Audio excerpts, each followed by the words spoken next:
په 1980 کې په دې ورځ باندې عوامي نېشنل پارټي جوړه شوې وه چې دا د څلورو پارټو نه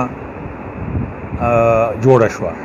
یو پکې نیشنل ډیموکریټک پارټي وه NDP، یو نیشنل پاکستان نیشنل پارټي PNP، یو سند قومي تحریک پلیجو صاحب ګروپو، یو مزدور کسان پارټي د بنګش صاحب.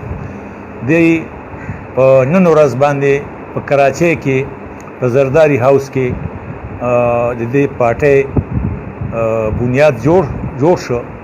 هغه پارټي چې کوم دا هغې ته نوی نوم چې ورکړو هغه عوامي نیشنل پارټي وه، او د دې مرکزي صدر چې کوم دی نو دا خان عبدالولي خان شو، او جنرال سیکرټري ورسره رسول بخش پلیجو.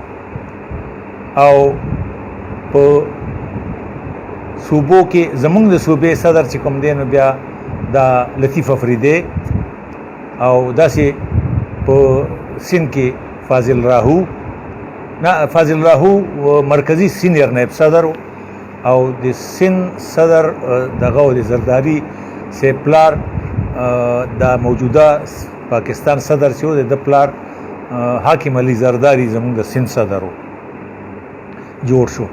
نو باقي کې زه په خپل باندې مندوب ما زلاړو ما 3 ورځې مونږ په زرداری هاوس کې تیرې کړې، او دې مخې مونږه ملګری چې کومو دا مونږه په ریل ګاډي کې لاړو، 3rd کلاس ډبه وه. په هغه ډبه کې زمونږ خود د خوش قسمتۍ نه باچا خانم په هغه ډبه کې او فرید طوفان صاحب هم ورسره و. نو د دې ځای نه د نوخار نه والې تر کراچۍ پورې مونږه په یو ډبه کې لاړو، او هلته کې بیا د سند دغه یو زوړ سیاسي دغه چې کوم دی هغه ګروپ ټول چې کوم دی هغه راغلو د باچا خان دغه ته استقبال ته راغلو. مونږ ټول چې کوم دی پټیشن باندې ولاړو، او باچا خان چې کوم دی نو هغه ځان سره بوتلو، او نارې والے د باچا خان.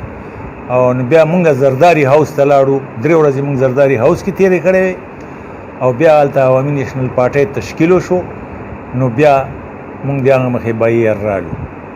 نو دغه دی، او په دې دا ورځ چې کومه ده د عوامي نیشنل پارټۍ د زیږون ورځ ده، که د جوړېدو ورځ ده، او په دې باندې باید چې مونږ ټول پښتانه چې کوم دي فخر وکړو. او دا زمونږ یو عوامي نیشنل پارټي چې کومه ده د هغه ورځ نه دغه دی، او دا د هغې یو تاسیس مونږ کړ، د تسلسل مونږ مناوو. ډېره مهرباني.